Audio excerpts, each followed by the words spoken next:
crisis is once again under the spotlight, but this time it's not just about the numbers that are crossing the channel, it's about what happens after they arrive, and whether the system designed to send them back is working at all. At the centre of the issue is Prime Minister Keir Starmer's so-called one-in, one-out deal with France, a flagship policy meant to deter illegal crossings by returning migrants in exchange for accepting others through legal routes. But new details are raising serious questions about the cost and the practicality of that plan. Because according to the latest figures, sending a single migrant back to France is now costing British taxpayers just under £50,000 per person. That's tens of thousands of pounds for each individual deportation.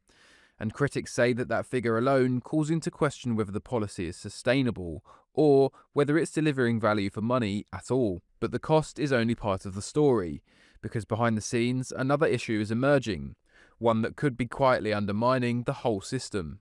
Immigration lawyers are refusing to take on these cases. In fact, in one recent deportation operation, out of 38 migrants scheduled to be removed from the UK to France, just 6 were actually deported. The rest blocked at the last minute, often because of legal challenges or because migrants simply couldn't secure legal representation at the time. An official inspection found that solicitors were either declining to take on the work or not responding at all to requests for help. Chief Inspector of Prisons Charlie Taylor issued a report stating that migrants due for deportation were having difficulty securing legal representation or that the timeframe was too short to build evidence for a legal dispute. For migrants facing removal, that's creating a critical gap, with little time to gather evidence and limited access to legal advice.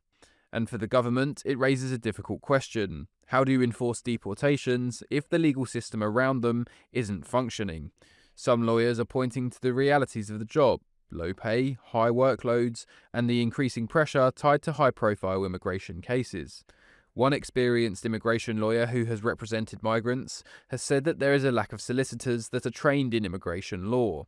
They also said that trained solicitors are deciding against taking cases because of the lack of pay and media coverage surrounding those cases. The consequences of this are already being felt.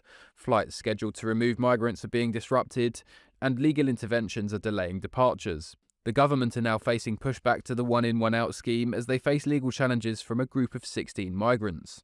They claim that the scheme is unlawful as it does not allow them to lodge last-minute modern slavery claims. Some of them are claiming that France cannot be trusted to abide by international treaties to protect them from trafficking or provide adequate accommodation and healthcare. In a bid to reduce delays, Home Secretary Shabana Mahmood changed the law last year to prevent migrants from submitting last-minute modern slavery claims. Despite this, the number of actual returns remains low compared to those earmarked for removal. Which brings us back to the broader picture. The one-in, one-out deal was designed as a deterrent, a message that crossing the channel in small boats would not guarantee entry to the UK. But if removals are slow, costly, and frequently blocked, that deterrent effect begins to weaken.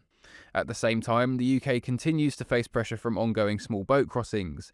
Leaked audio tapes uncovered by a Telegraph investigation have revealed that people smugglers are now urging migrants to act as members of stateless minority groups in a bid to be granted a stay in Britain.